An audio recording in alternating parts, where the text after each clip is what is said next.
when you're having fun. All right, it says we're live. So, welcome from the crossroads of America. Talk show about guns, politics, or anything else that crosses my mind. We'll answer questions from the audience either in the chat or by email at rickslifeasiseeit@gmail.com or spottedrick@gmail.com. I got a Patreon page, PayPal, and all that other good stuff in the info section below. Talking about that coincidence, but was it last week or the week before when Guns and Barbecue was on?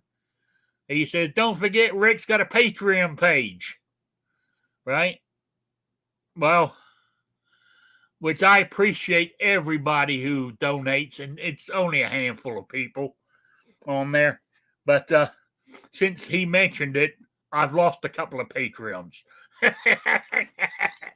I'm getting even less now. He wasn't supposed to reverse psychology him.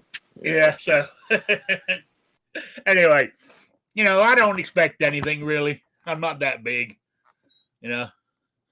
So anyway, it's hard. Oh, go ahead. Sorry. No, go on.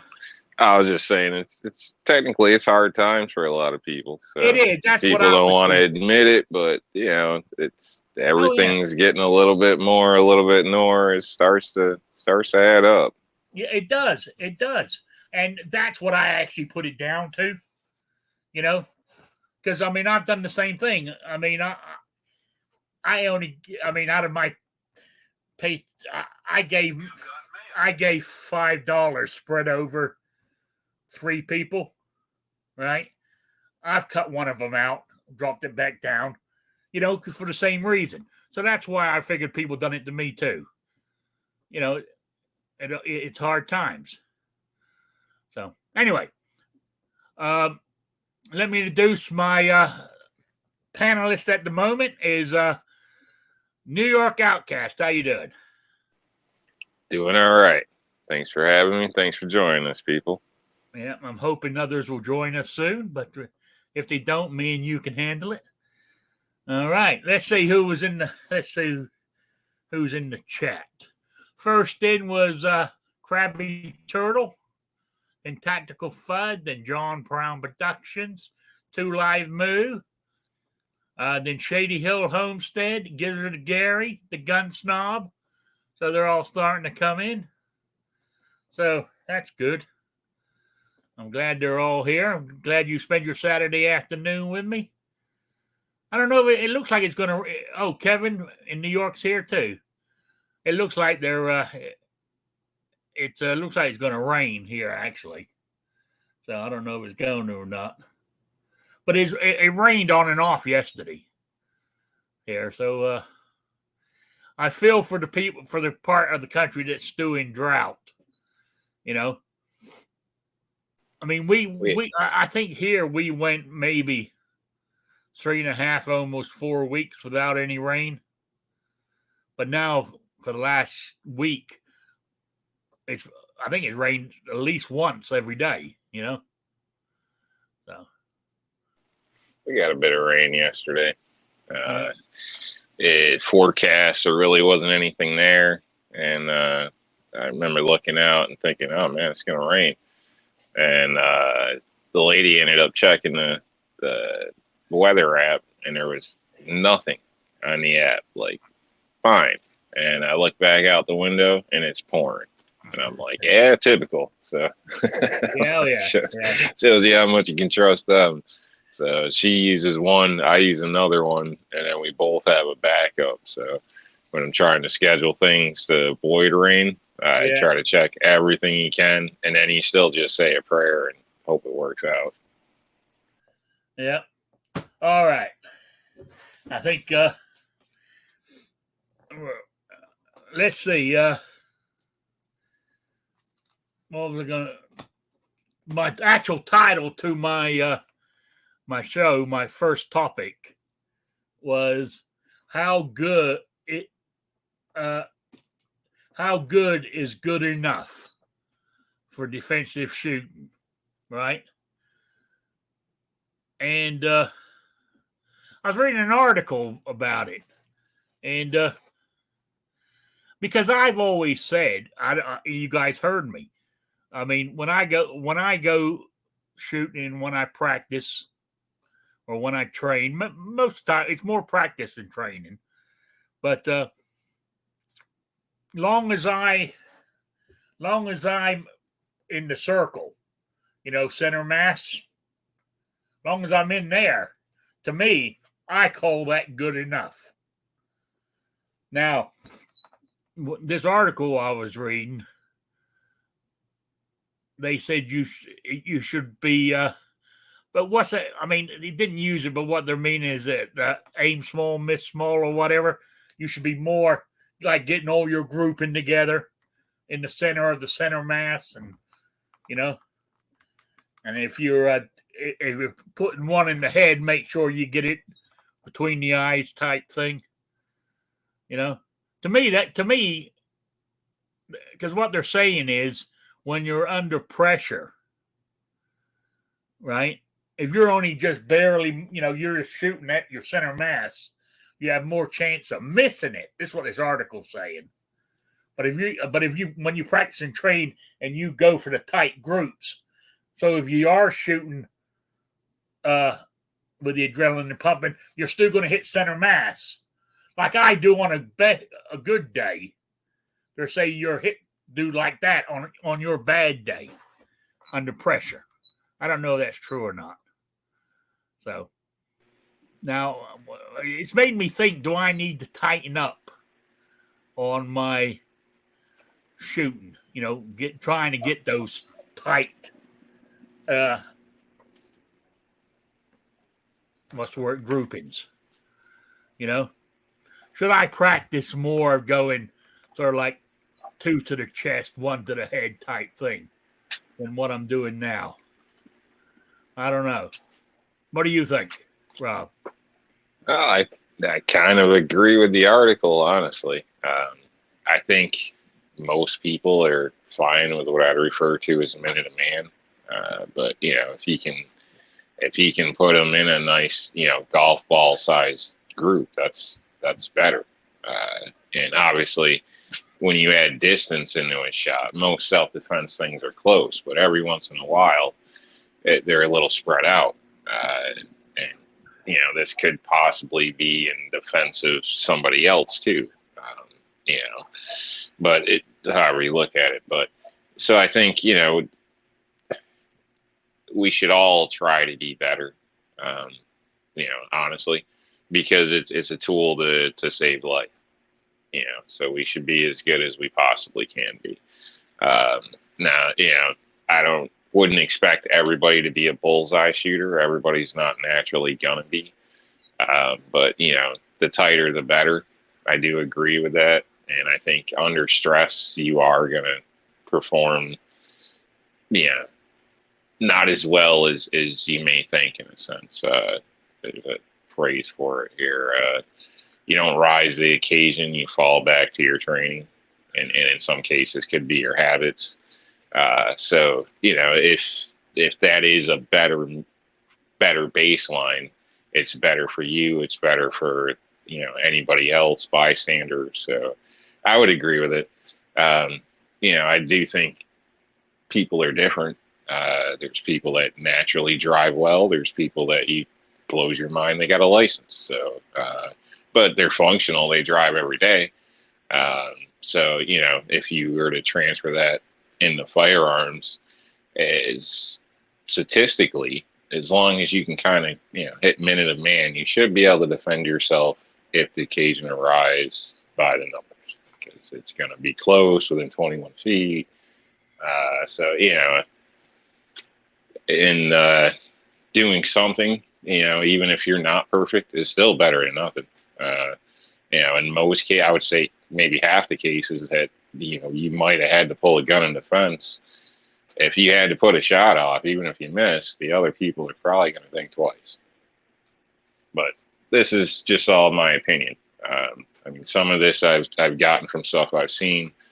Some of it, is also, just kind of seems like common sense off the stuff I've seen, I guess. So I'll stop rambling. No, I mean, I actually, Sorry. no, you're right. But that's what's made me think. That's why I brought it up and thought about it. That the way I've always said, long as I can get center mass, it doesn't have to be tight. Long as it's within the sort of 8 to 10 inch circle, that I'm happy. I'm good. That's good enough for me. But as you said, I don't think it is, because when the adrenaline's flowing, am I going to get it in the 8 to 10 inches, or am I going to be outside that circle? Then when you're outside that circle, a good example, that kid up in the mall here in Indiana, right? He started shooting from what, 30 yards or 30 feet? Was it 30 yards? And he got 8 out of 10 hits. I mean, so it made me think that I need to, when I practice, I need to be better. And that is actually what I did Thursday. I thought of this topic a few days ago, because after I was shooting, well, I thought about it when I was shooting on, because I think I read it Wednesday evening when I was after the show on Wednesday. I was reading an article, and so when I went, because I went shooting on Thursday, using my 380. Well, I started. I thought I took my little 22 Magnum single action North American arms with me, because I haven't shot that. I ain't shot that in 2 years. So I thought, well, I better clean out the barrel. So I shot it, and I'm shooting at 15 yards with that little 22. And it's only got 5 22 Magnums in it, and I'm shooting at a target that's sort of like 18 inches by 12, 18 tall, 12 wide, right, at 15 yards. And I missed. I didn't even hit it, with that thing. Then I thought, okay, all right. I said, I haven't shot in about 6 months. So, no, actually, it hasn't been since. It's only been about a month, because I went shooting last month. Damn. But no, it's only been about 4 weeks. That's right, because I went shooting last month. Anyway, I said, but I hadn't shot that gun for 2 years. So that's my excuse. And I only shot. Maybe you should have started a little closer. Yeah, I should have. But I only brought the gun just because I said I haven't shot it in 2 years. I didn't even bring any extra ammo for it. So I put that one away. Then I pulled out. Another one I haven't shot for 2 years was, I took my 38 special, right, and I hit the target once out of 5 rounds. Then I reloaded again. Then I hit the target, I think 4 times out of 5, but it was just barely inside the circle. But then I done it again. Then I managed to get it closer to the, within sort of like the inner circle. At least I was hitting it. But that 38 specials, it's only a Taurus. It's a Taurus 85 model, 38 special. We were talking about it Wednesday, I think, weren't we? That's what made me take it. How long is the barrel on that? 2 inches at the most. Okay, so it's a little snubby type. Oh yeah. Okay. Oh yeah. I mean, that thing still hurts my hands to shoot the damn thing.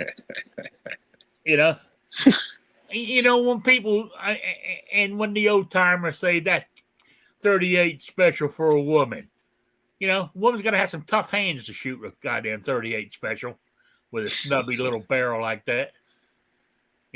People say that, but would those same people volunteer to get shot with one? Yeah. So I shot that. Well, I done about 20 rounds with that thing, and I said, I'm going to put that away before I won't be able to shoot my 380 because it's hurting my hands so much. So then I pulled out the 380, you know, and of course I haven't fired it in about 4 weeks. So, the first couple of rounds I missed the target. I'm thinking, Jesus Christ, Rick, get your shit together. I was Damn, man. saying, the misfit would beat me here the way I'm going. Oh yeah. Oh yeah. Glad she's busy. She'd probably be yelling right now. Yeah. But after that, once I got into it, right, that I could hit. I was hitting center mass. I was trying for better grouping. Wasn't getting it, but at least I was getting it within the sort of like 6-inch circle, Mm-hmm. So I was good with that. Well, but I know. Depending on your, yeah. I was gonna say, depending on your target, you should get closer. I mean, steel, there's a limit where you shouldn't get closer, but maybe you need some paper or something. Instead of just wasting ammo, bring yourself in, find it, get it, start hitting again, and then work yourself back. So that way you're, Yeah, but it's what it's more successful. Yeah, that's what we were saying. We decided not to get wet because it was raining. Yeah, so we stood inside the garage door. We just ran out to put the target. Well, I didn't run out. My friend trotted out there and put the targets up. So they were about 10 to 15 yards. I'd say it was about 12 yards from the door to where we. It was paper targets. We weren't using steel, So, but I did notice though, I shoot better. Now this might sound weird, but what I'm practicing drawing, and what I'm trying to do now is draw and shoot, right? Not draw, bring up my hands and aim. I'm trying to pull it out and shoot. So that I was practicing on that too, but I shoot better one-handed, believe it or not. And I think the reason for that is when I bring up my right arm, as you all know, I got a bad right shoulder. I can only lift my hand up this high. I can get it up higher if I push it up, but it hurts. But on its own, I can't get it that high. So when I'm holding my gun like this, it's hurting my shoulder. And my arm is sort of like shaking, so it's pulling me off target. So I can shoot better one-handed without having that hand making my whole thing shake. Does that make sense? Yeah, I think it does. It's good you figured it out. If you got to take a serious shot at some distance, you'd be better off one-handed from the sounds of it. So I was thinking maybe it also just naturally lined up to your eye better. I don't know if you shoot with both eyes open. I shoot with both eyes open. Okay, I'm probably help you line up too. But I'm shooting left-handed, but I'm right-eye dominant. So when I'm shooting right-handed, I'm instead of being here on my left side, I'm bringing it almost to the center of my body from my right eye. So, but I can shoot pretty good, and also shooting one-handed, it has a slight tilt to it. I noticed that too. If I try to hold the gun straight up and shoot, I find it harder. If I not gangster sideways, but just a very slight tilt, I can aim it better and hit the target better. I must have shot. I don't know, close to. I don't know. I know I emptied the box of 380s. Now, so that's 50. Might even be a little bit more. But I was quite pleased with my performance, I would have shot a hell of a lot more, but it goes back to the don't want to waste ammo at the moment. I don't want to waste it, per se. Yeah. Plus, it sounds like you were just throwing it out there and weren't weren't getting too many good results. So. Well, I was at the end. I mean, All right. once I got going, I mean, I would say the last 35, 40 rounds I shot, I was hitting what I was aiming at. Good. You know? Good. But now, going for the tight circle, I got to work on that. Because I said it for so long, I've gone long as I'm in, in the sort of like 8-inch target, I'm good. Well, would you feel better if I told you, would you say 15 yards? Yeah. That's like 45 feet. About. So that's more than twice the average encounter statistically.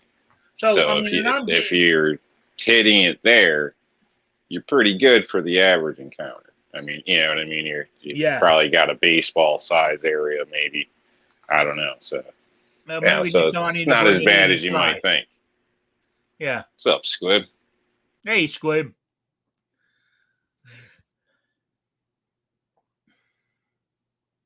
Can you hear me, Squib?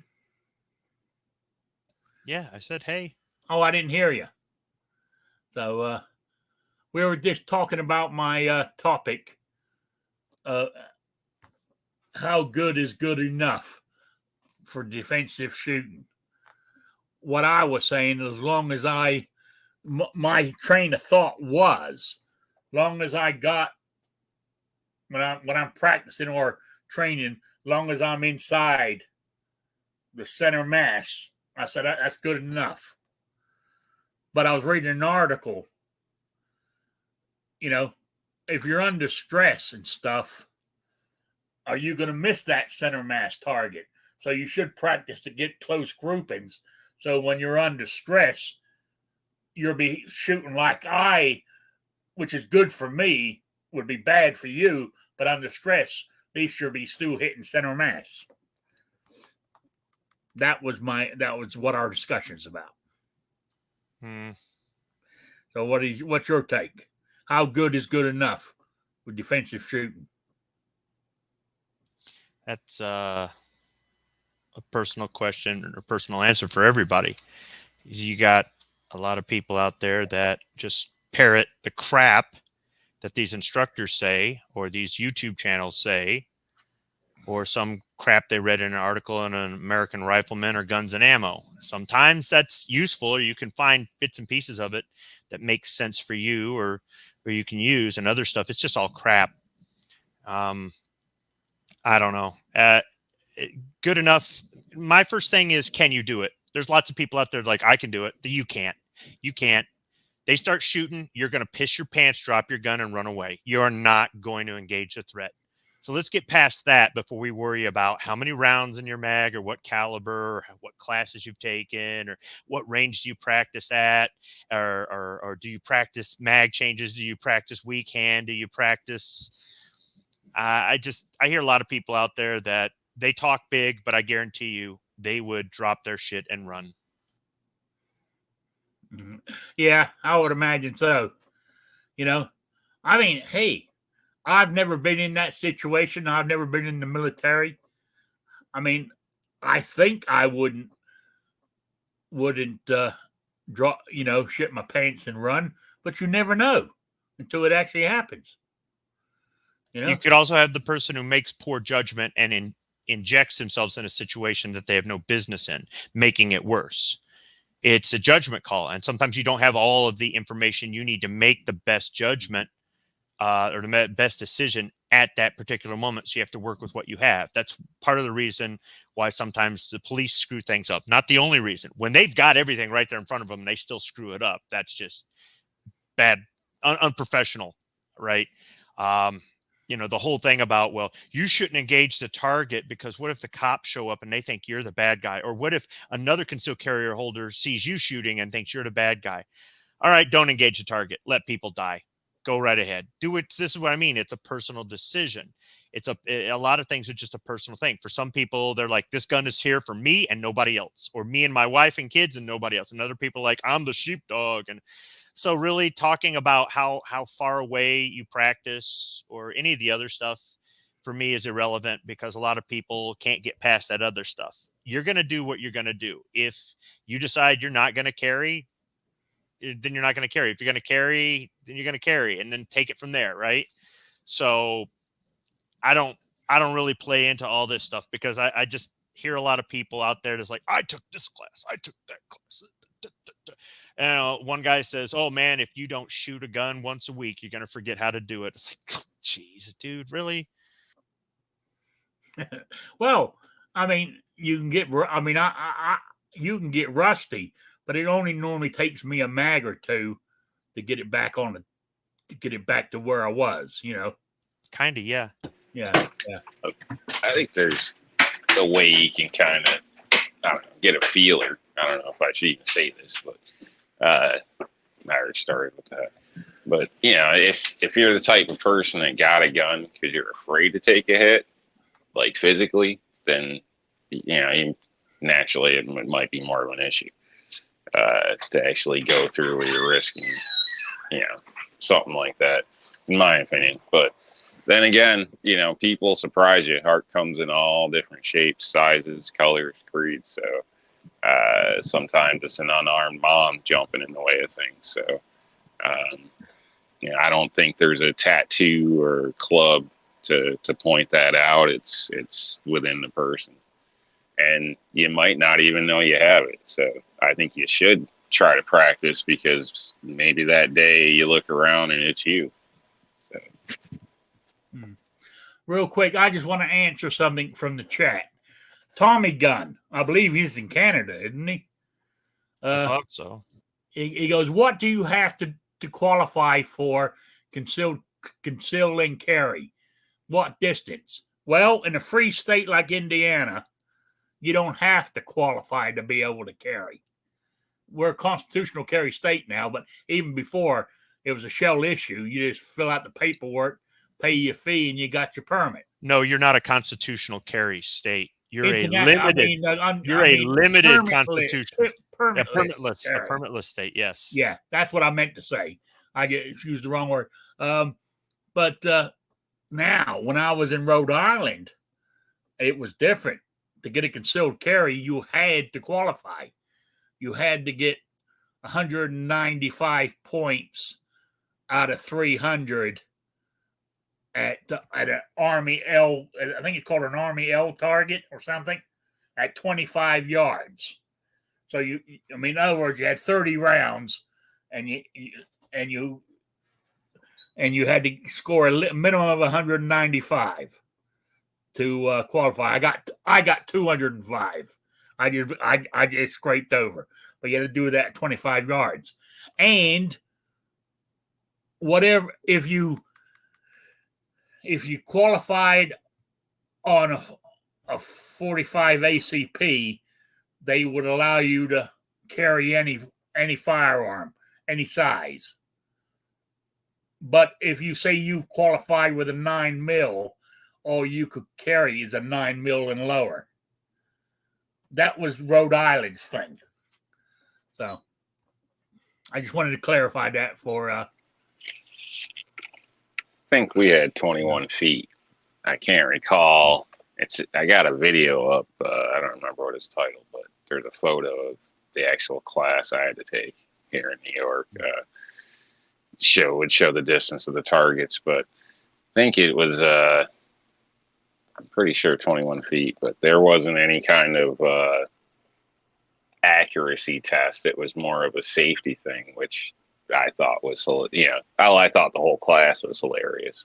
That's another story, but really all you had to do is be able to draw your firearm and put rounds on the target anywhere and not hurt anybody, and you were fine. So that was it. You could shoot more if you want to. I think it was like a magazine or something, maybe two mags, 3 mags. It wasn't much at all. They told you to bring a lot more than you used, and like I said, I thought the whole thing basically was just a money grab, is the way I seen it. So that's my opinion. But yeah, I think it was only 21 feet, and they didn't check targets or anything like that. Yeah, 25 yards is pretty far for a pistol Tommy gun. But No, the it reason isn't. No, it isn't. the reason Rhode Island did that was they didn't want people to carry concealed. Out of I think the state only has 6 million people in it, and I think they had less than 2,000 concealed carry permits in the state at the time. And hey, and Squib, what's wrong with Indiana's constitutional carry law? It's bullshit because it only is for the residents of the state. It is not true constitutional carry. But if you guys didn't have this, there'd be a lot of dead people in Indianapolis. And because you guys have made this step, hopefully the next step is to get it where anybody who is not a what is it called, a prohibited person in America can carry without a permit in your state. In other states that have constitutional carry, real constitutional carry, I can walk around, open and conceal, and I don't need jack shit. In Indiana, I can't do it. You do not have real constitutional carry. That's what Roll Call told me. He's up on all these laws. He says, nope, it's for Hoosiers only. Unless if he's wrong, then there's opportunity for him to make a video, and in which case I'll start carrying in your state. But nope. So I'm not going to call it real constitutional carry until I hear otherwise. But I asked him directly. He goes, nope, it's for Hoosiers only. So Google it, I guess. I don't know. Do you have any permits, Squid? Or do you refuse to get permits? I let my shit expire. I don't, whatever. It's not the whole, I don't think we should have to have a permit. I'm a sovereign citizen, or the whole, no, everybody should have to have a permit because we need the government's approval. I'm neither one of those. I had a permit. I let it expire. I don't even, whatever. It's fine. I can go back and get it anytime I want. It's just not even a priority to me. It has nothing to do with politics or some of the conspiracy crap or any of the other shit that you hear other people say. I just, when they had it, when I took it, all you had to do was pretty much put 50 rounds downrange. You didn't have to hit the target. You more or less squeeze the trigger 50 times. All right, you're good. Any gun, didn't matter, right? Handgun, had to be any kind of handgun, didn't matter. They changed it later, and they lifted some of the restrictions, and they made the permit, the renewal period more and stuff like that. But then they made it where you had to qualify with a gun. I don't agree with that. That's not why I don't go back and get it. I have my own reasons, and some people go, oh, that's not good. You're going to die. Oh, fuck off. Anyhow, I don't like the new classes because they require you to qualify, and that's not important. What I think a concealed carry class should be about is know the laws, know what your responsibilities are, know the laws, know how to interact with law enforcement if you ever have to use this thing to defend yourself. That's all the class should be.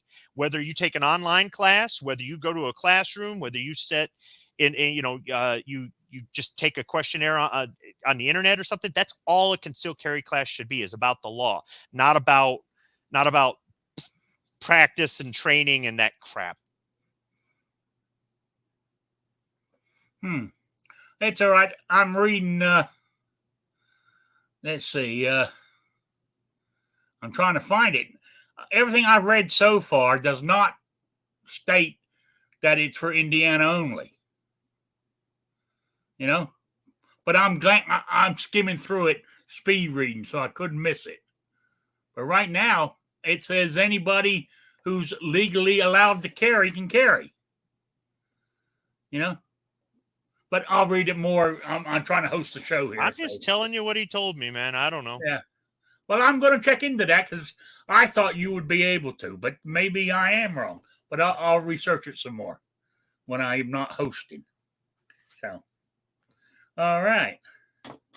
So, hang on. Let me bring my chat back up. There we go. So, there we go. All right. Here's one. I got one for you. It's sort of like a general question. I want to know, what do you carry in your range bag? And i.e., do you use more than one when you go to the range? I got one for my long guns. Then I have a range bag it's actually a sort of like a carry-on bag for an airplane. It's got one of them handles on it, and it's got wheels. You know, if I can pull it behind me. But I keep ammo, and I mean, I carry mostly. I've got. I normally put in it what I'm going to take to the range that day. I.e., I'm talking about the excuse me, of the ammo that I have in it. But I have a stapler in there to staple up targets. I've got a couple of some tools. I've got extra. I got extra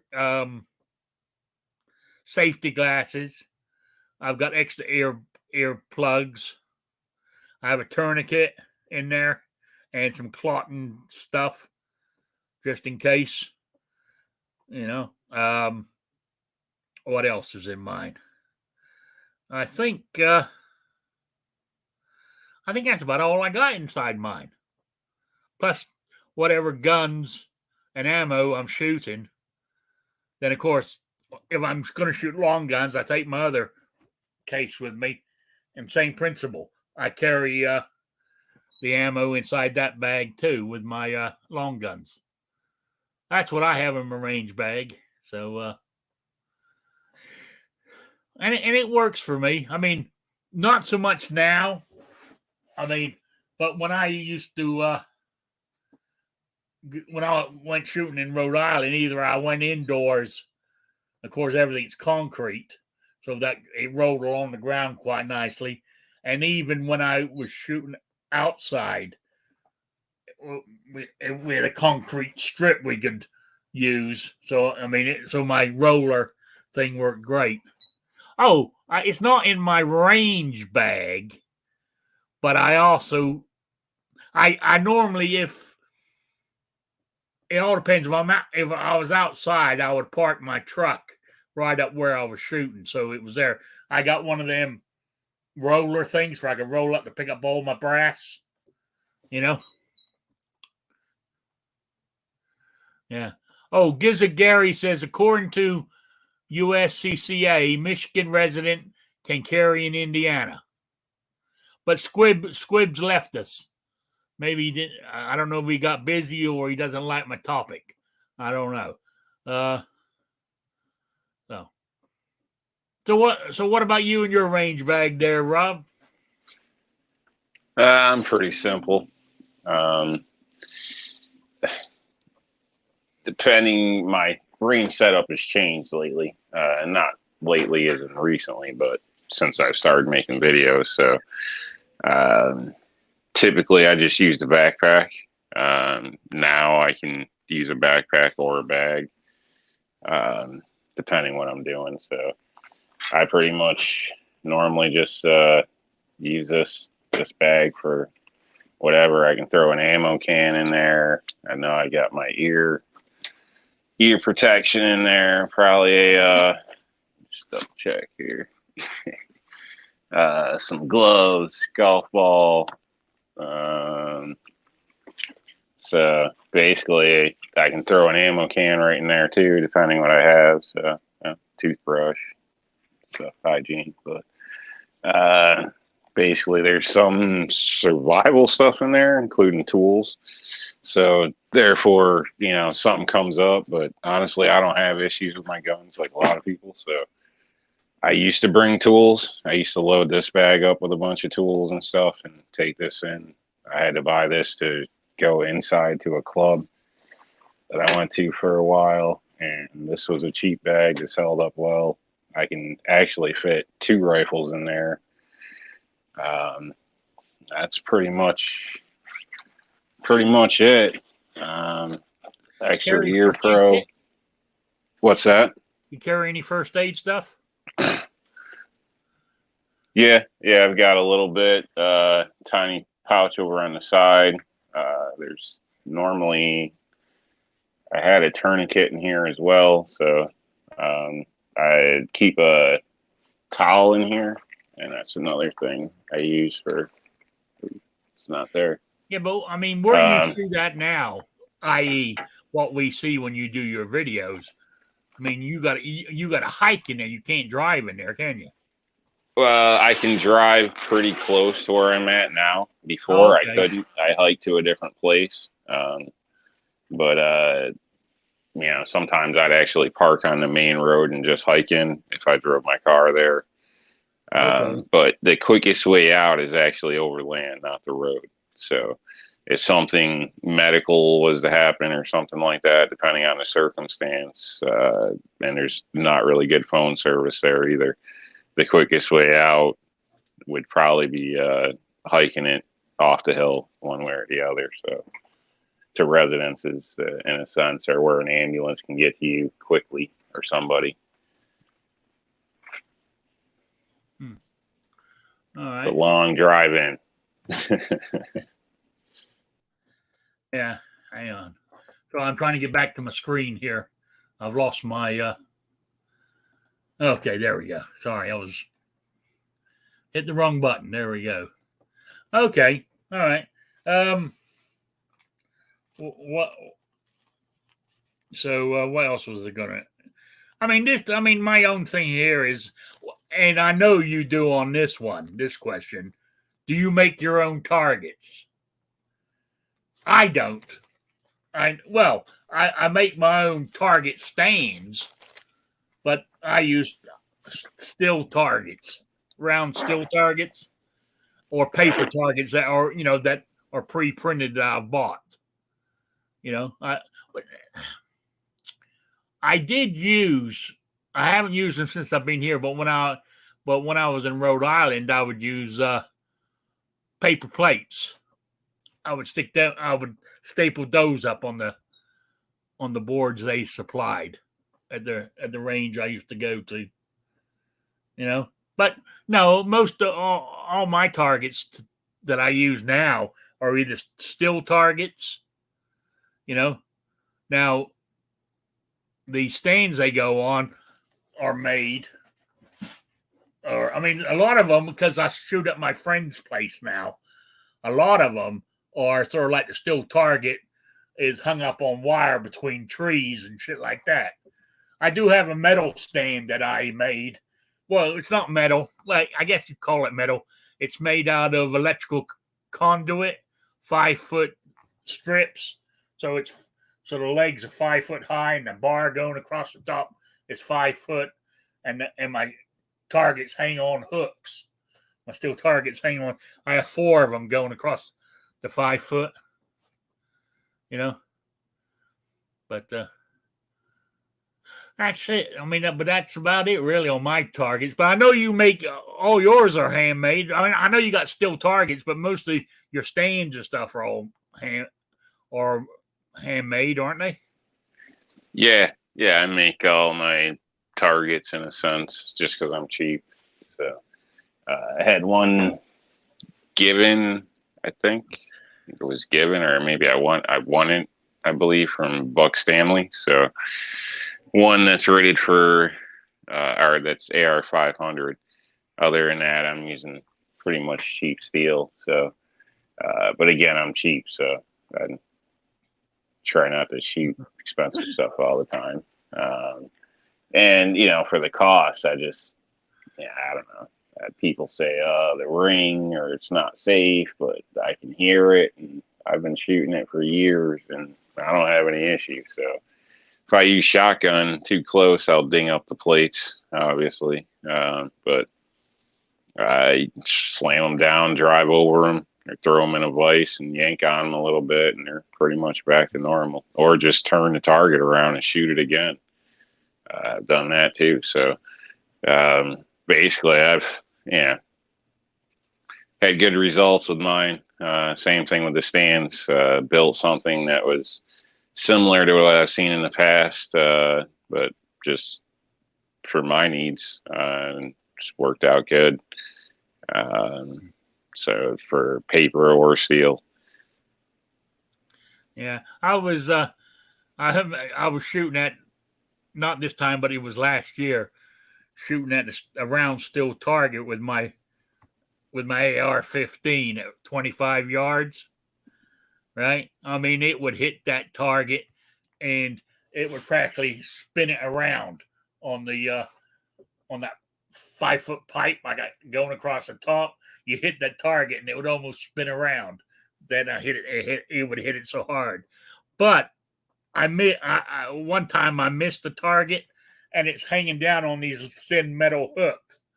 Damn, the bullet hit the hook and snapped it. With nothing left of it.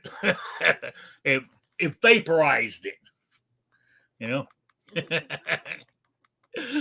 As that lady said, that when you use an AR-15, that's why they don't show pictures of the dead bodies, because most of them are disappeared because they've been vaporized being shot with an AR-15.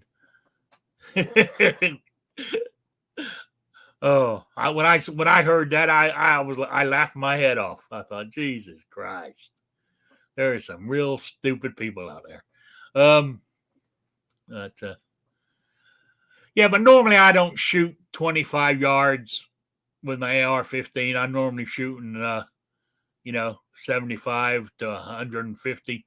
150 as far as we can. He measured it. I think the furthest we can go is 137 yards.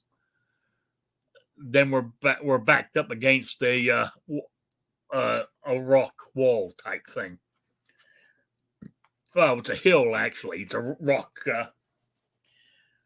like a cliff face type thing. I think it's 137 yards. So, yeah. Okay. What else was my next thing? I mean, like my topics here are mainly on little stuff like this. I wasn't. I didn't want to talk. I mean, like the. Like that thing that the FBI put out the other day on symbols and sayings and stuff. When I first saw it, I thought, what the hell? But then, is it, if somebody, how do we know they haven't been doing that for ages? They have these exact same things. They have. They've been. You can look this up. Look back, and stuff like this was going on over 10 years back easily. So probably 15. Yeah. Where it's been released in internal papers, all that. This is nothing new in a sense. So I think it's funny because I guess, I don't know, people are talking about it now, but it's been a thing forever. Things basically to keep an eye out for, could be a problem, this or that. So that's why there's a lot of conversation about shouldn't you have, bumper stickers that state your political opinions, or, the Molon lobby, or we the people, all that type of stuff. Should you actually put that on your vehicle?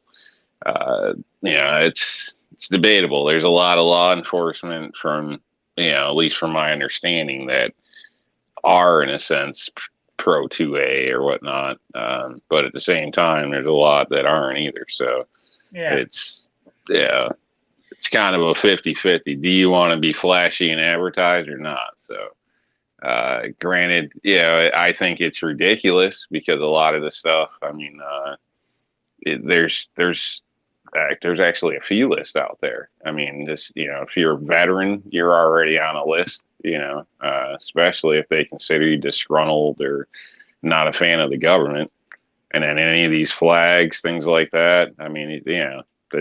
This has been a thing for a long time. So yeah, and as they said, it's not necessarily that you are. What I used to say, like when I, everybody knows I'm in a 12-step program. I didn't get into trouble all the time, but when I got into trouble, I'd been drinking. You know what I'm saying? So, just because you have that flag doesn't mean you're a bad guy, but most people who are bad have the flag. basically is what it's saying, I think. Hmm. You know? Maybe. I don't know. I mean, I think it's a straight stereotype. Oh, yeah. But, I mean, yeah, also... it's... Yeah. Go ahead. Yeah, but also, not only is it the flags, there was a second side to that sheet, too. Whereas if somebody's talking about Ruby Ridge or Waco, keep an eye on them. Yeah, basically, if you doubt the government in any way, you could be a potential problem. Talk about January, or if you're a constitutionalist or anything like that. Yeah, so I think they even said if you believe in your oath, that's a problem, because last I knew you had to swear in at MEPS, and that's a serious moment for an individual. So there ain't no going back at that point. So you mean it when you're saying it. So that's why I think a lot of people, like veterans, that ain't, you don't turn that off. So, and now that's a red flag to them. I don't know. Yeah.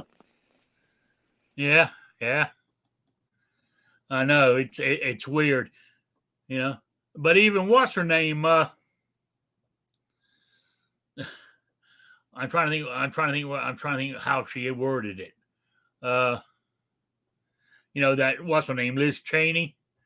She's having she's about they say she's about 30 points behind in the Wyoming primaries, but I don't know how true that is, But what is she said the other day, if you're what was it? If you believe in where in the hell was it? I'm trying to find it now.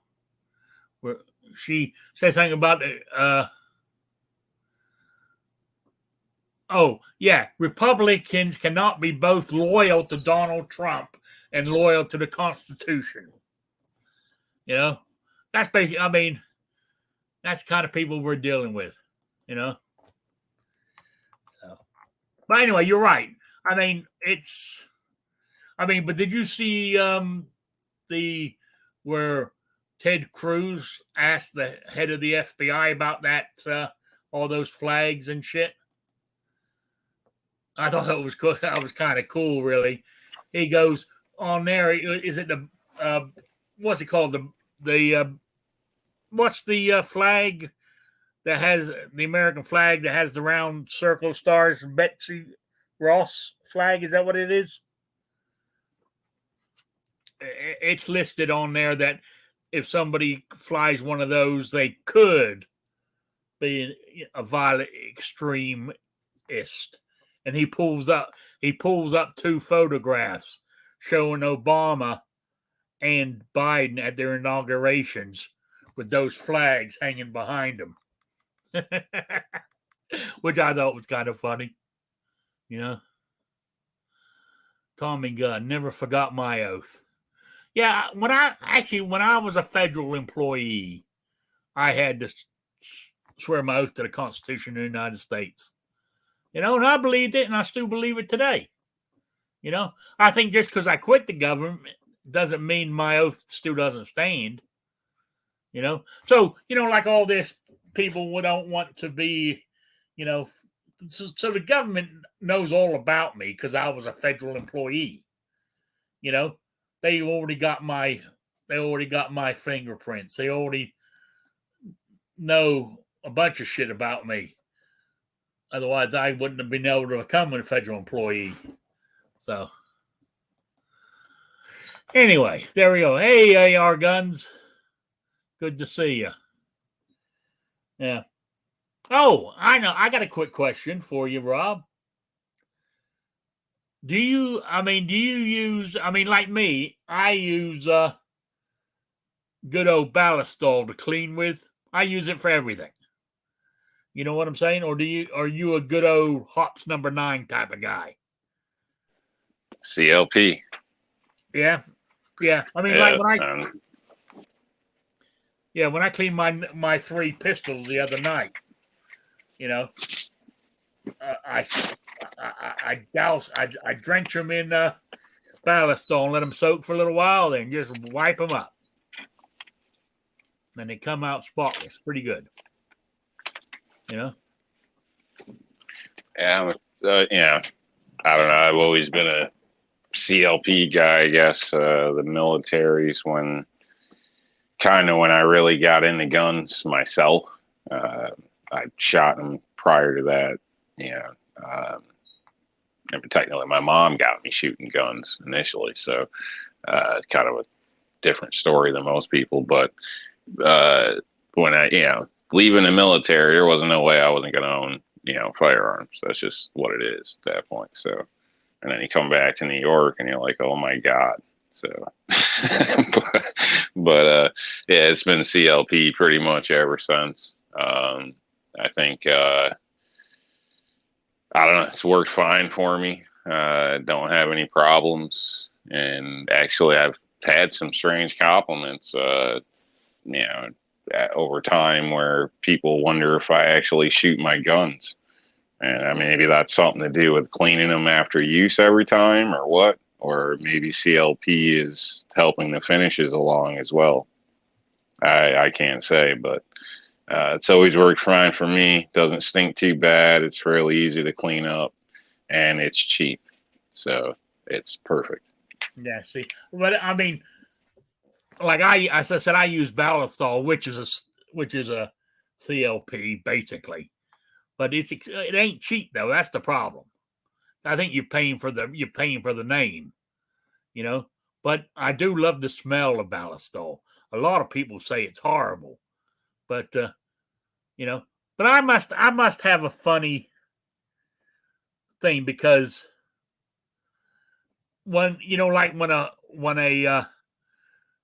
a fox, not fox, when a skunk's killed on the road, right?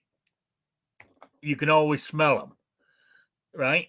Well, that smell doesn't bother me. It actually, to me, a skunk smells like burnt coffee to me.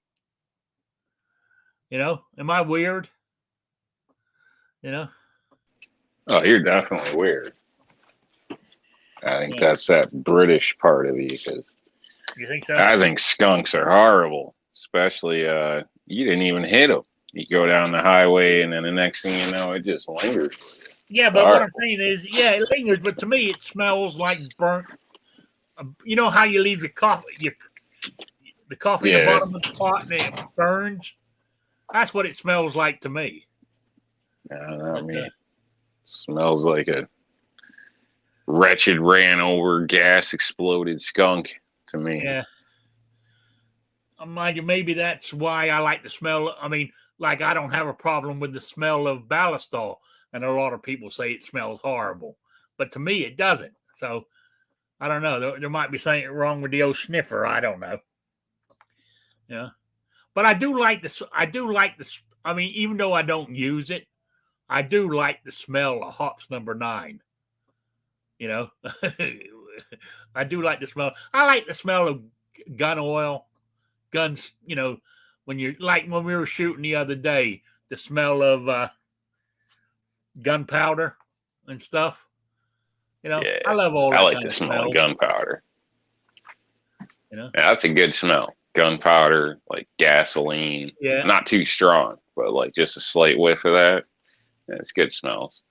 But a skunk, no, definitely not. Well, Two Live Moo says to him, skunk smells like burnt pencil erasers. So that can't be too bad. So I don't know. I'm not, but I mean, I said skunk has always smelt that way to me ever since I was a kid. I mean, I remember, I always been, I guess I'm just a weirdo. So I'd consider yourself lucky. So I had to deal with a skunk with distemper one time, and oh my goodness, man! Like when those things spray, it looks like oil from your car almost. Like not dark like that, but it's all rainbowy when it's on something. Yeah, like it's straight like an oil base or something. That stuff is nasty. And oh man, I had to throw the garbage can away that I used to throw over top of it. I used like a road sign to slide underneath the can, flip it up, to get it out of this area. And that the can and the thing, like we sprayed it down, left it outside for like, I don't know, 2 months or something. That thing still stunk. Like it's like impregnated the plastic or something. I don't even know. So it's like we just had to ditch that. Like call that a loss. So not good. Skunks up close like that, definitely not good. I mean, I've never been sprayed by one. I mean, I guess if I ever got sprayed, maybe it smelled different to me. I don't know, but it smells like burnt coffee to me. But because normally I remember quite a few. I mean, it happened more than once. Like when I was the last place I worked, we used to have the coffee pot on all day long, and sometimes the people who worked the late shift would forget to switch it off, and when you come in the morning, you had that burnt coffee smell. And I said, and that's what skunk reminds me of, So I don't know. I guess I'm just weird. I don't know. Well, you're weird regardless. I mean, you don't like mac and cheese. That's weird, man. No, there's somebody else in the chat here who doesn't like mac and cheese. I remember them. Oh, that's why they're in this chat, because they're weird too. So as I told you, I like using. I like brown sauce, as we were saying. That's a British thing, but since I ain't paying these exorbitant prices for it, to have thing, what I do is I just substitute good old steak sauce.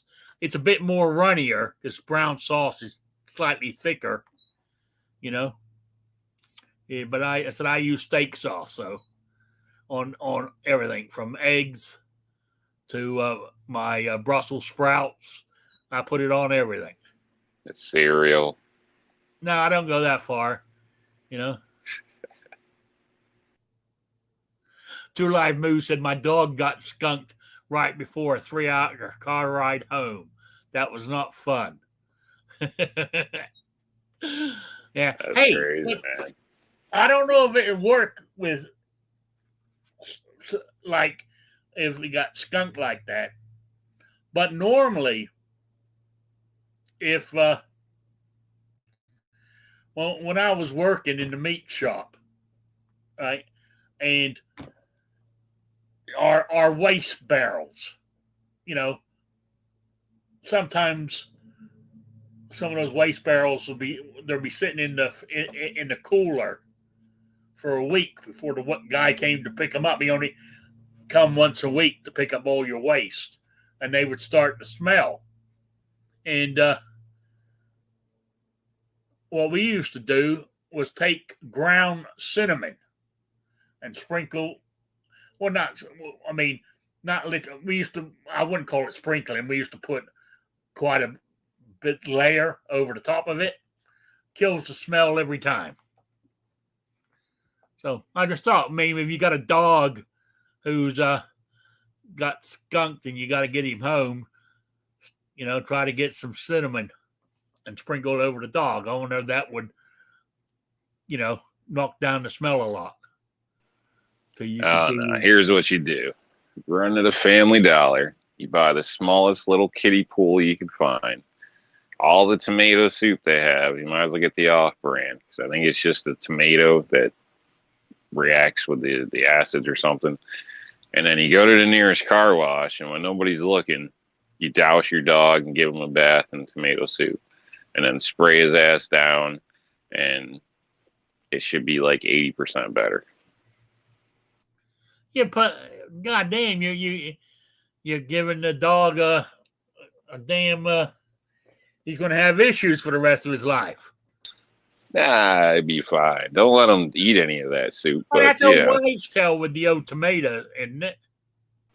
I don't know. I've heard it works, but I've heard it about 80% works, but whether that's a combination of rubbing something pasty over you, I honestly I don't know. But I'd give it a try. It's either that or you mail the dog home. Two Live Moo said Dawn soap and hydrogen peroxide works great.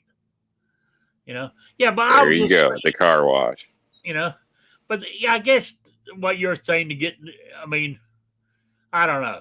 I don't know what to do. But what I'm saying is, if your trash can smelling, put a thick layer of cinnamon over it. It will kill the smell. Or I wouldn't say it would kill the smell. It would hide the smell. So just thought I'd throw that out there. If anybody was interested. Speaking of trash, or if you're referring to trash or something, I know a guy that would, he had a dog in the city, and he didn't like to walk his dog around all the time and stuff. So whatever, the dog would use the bathroom in the backyard, and his way of dealing with it was like a cheap garbage can and a bag of lime, and he'd scoop it up, throw it in there, and then put a scoop of lime over it. And he could like sit right there on his porch, and he'd never know that can was full of dog shit next to it. So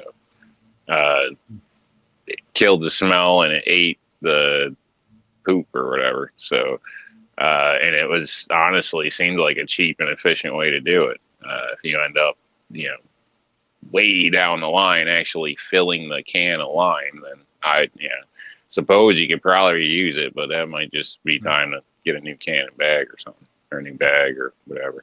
But worked well, and your neighbors would appreciate it if they go out and barbecue and not smell your dog shit.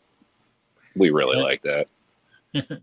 Hey, Tony York, good to see you. He said, as far as he knows, tomato juice is what everyone I ever knew used. Now, Two Live Moo said he tried the tomato sauce and it didn't do shit. So there you go. We tried it with my son, I think, the tomato sauce years ago. And I don't know, we were cheap, so we only used 4 or 5 cans in a tub or something. But it about 80% worked. That's why I say 80%. But since we're way off topic and everything else, I happened to click on Caliber Corner. So I think it was just before it was a little way before it was ending. Oh boy! And I heard him talking about baked beans on toast. He's going to try it now with buttered, like I suggested. And he was saying the baked beans are different than American baked beans. I heard him say that, but then I went on to do something else. But man, look at that attention to detail. When he started talking about beans, this guy doesn't miss a beat. But yeah, you bring up casserole, mac and cheese, and he's off playing with the cats again. Yeah. Oh, mac and cheese. Oh, it's disgusting. It really is. I think Squib's got a new video idea from that show this morning. I eat cheese. I just don't eat macaroni. It's just that simple. It's just, ugh. It makes me shiver just thinking about it. And like that stuff Squib made his video on a couple of weeks ago with the Cheeto flavor or whatever it was. I thought, that was absolutely, I was gagging watching that. I'm with you there. If it came out of a box, it's not real mac and cheese. And for the love of God and everything holy, folks, when I refer to mac and cheese, I am not speaking about box mac and cheese. Tony York said, still a call me mac and cheese hater, I see. Yeah, you're not going to change me. Not after all these years. But I'll eat baked beans on toast. Another good one is scrambled eggs on toast. Same principle. So I do that quite a few. I do that here quite a few times. Scrambled eggs. Get a couple of pieces of toast with lightly buttered scrambled eggs and pour it over the top of it. Then pour brown sauce on top of that. Man, what a meal! So, who's the most attractive woman to you in your mind right now, Rick? Do what? Who's the most attractive woman to you right now in your mind? Is there some actress or maybe some British lady that you were like, man, I'd love to be with her? Is there a girl like that out there? No, not really. Okay. Not that I can think of off the top of my head. Well, just for the sake of things, just imagine there's that perfect lady out there. Okay. Until you meet them, because once you meet them, it ruins the whole thing. But anyway, what if she showed up at your door and wanted to just sit down and watch TV with you and eat some mac and cheese? What would you do? She can eat all the mac and cheese she wants, but I'm not going to eat it. Even if she was insulted by it? Yeah. You wouldn't even eat a little bit? Well, no. Now, as I told you, she invited. I think you're lying. I told you. Now, she invited me over to her house, and she served me up mac and cheese. Right? Yeah, but she just made this from home and bring it to your place, Rick. I would eat a couple of mouthfuls, and that just to be polite. But that would be about it. So, like, if I came to your house, I would eat a couple of mouthfuls, and that's about it. Just be polite. I cannot stand the stuff. And just the thought of taking those couple of bites, it would be a struggle just to swallow it. That's like, eating mac and cheese is just as bad as eating goddamn liver. Makes you, ugh. I don't know, man. I'd love to know what the chat said out there, because I think you'd take a couple bites. I think you're lying to us. You just don't want to admit it. But I think if Miss Wright was sitting there and made it homemade and was getting all comfortable, I think you would have a couple bites. I don't think so. I don't like mac and cheese. It's that simple. There's got to be a food you don't like. Yeah, I'm not a fan of guacamole. I'm not either. Everybody's like, oh, you just haven't had the good stuff, man.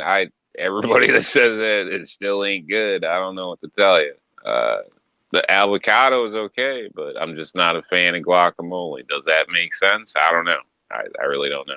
I don't know what's all in guacamole besides avocado, but just not a fan. I don't know. Well, I can't argue with you there. I don't like it either.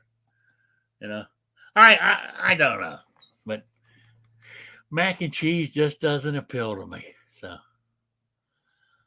sorry about that. But I'll eat beans on toast all day long.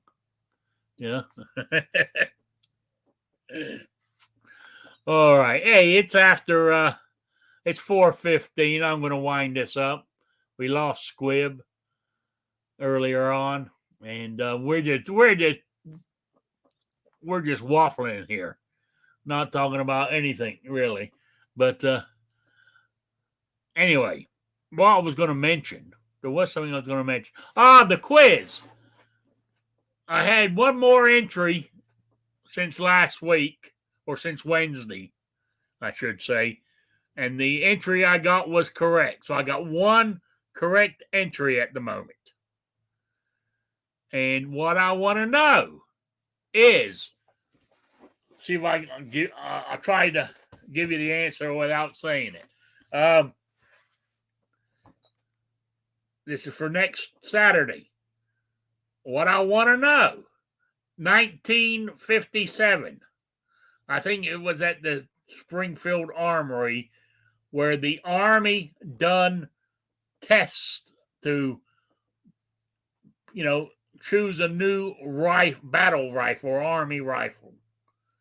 And they ended up with the M14. What I want to know is why didn't they choose the AR-10, which was submitted in those trials? There was a reason why the Army didn't pick it up, and they went with the M14. And I want to know. I want to know the reason. All right, I got my answer from Google, so that's. I'm not saying it's correct, but that's the answer I got.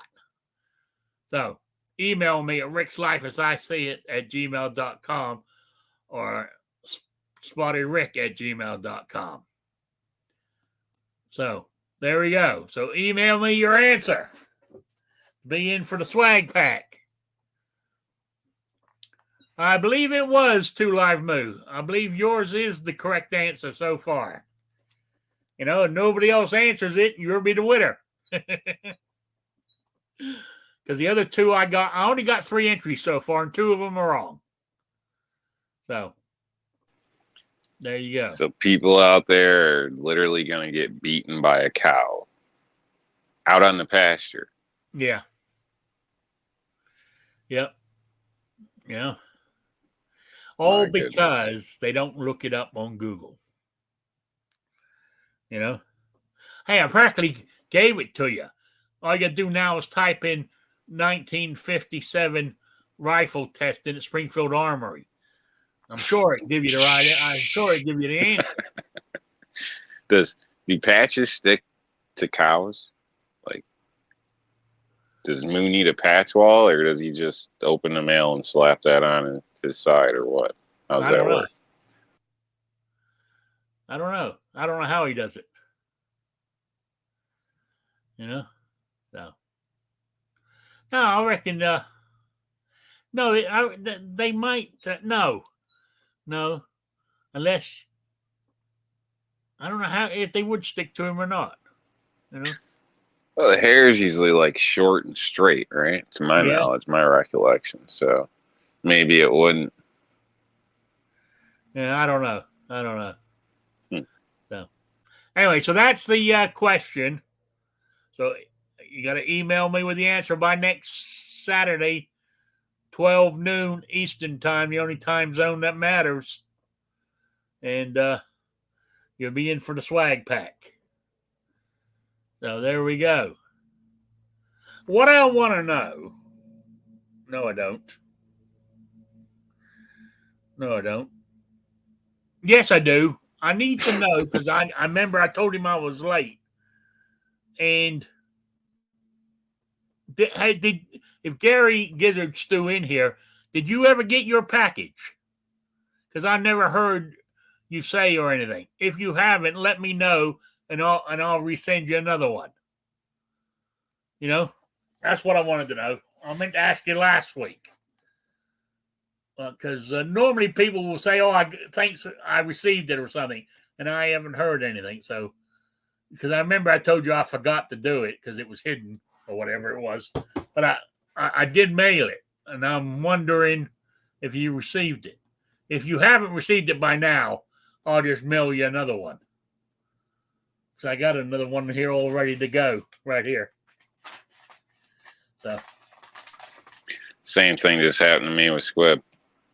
I mailed him a good attitude, and he obviously didn't get it. Yeah. So, all right. Oh, by the way, start using RNLdisplays.com. You know, for the AR displays, it has handgun displays and stuff like that. American owned, American made, veteran owned.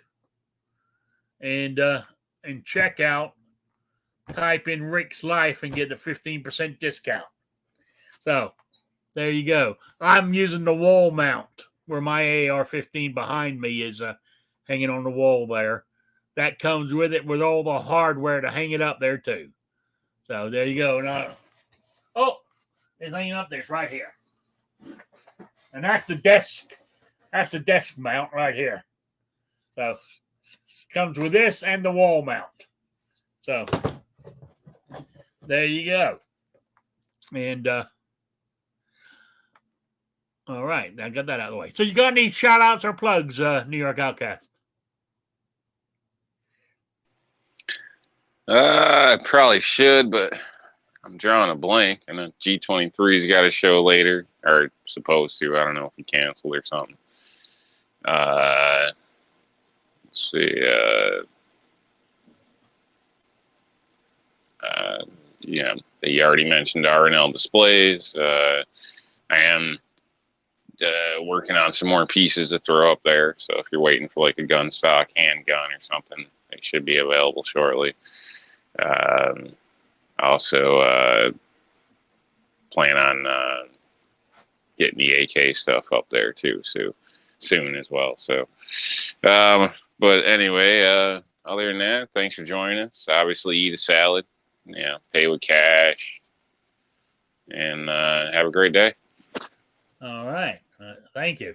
Also, anybody here, if you need some more chat or YouTube, you can go over to G Webs because he's doing his show right now too. So that's more than likely where everybody's heading, Anyway, I want to say thank you all for being here on this Saturday afternoon. I really appreciate you spending time with me when there's so much else to do. So I'll be back on Wednesday at 7 p.m. And my new title is Rick's Life as I See It Midweek Report, because everybody said for me to change the format. So that's what I'm going with. If I start losing subscribers, then I'll change it back. But that's what it's going to be from now on. So I thought I'd just mention that. I will be here Wednesday at 7 p.m. Eastern, the only time zone that matters. So I will see you all then. So good afternoon, good evening, everybody. Bye, Sabrina. Hasta la vista, baby.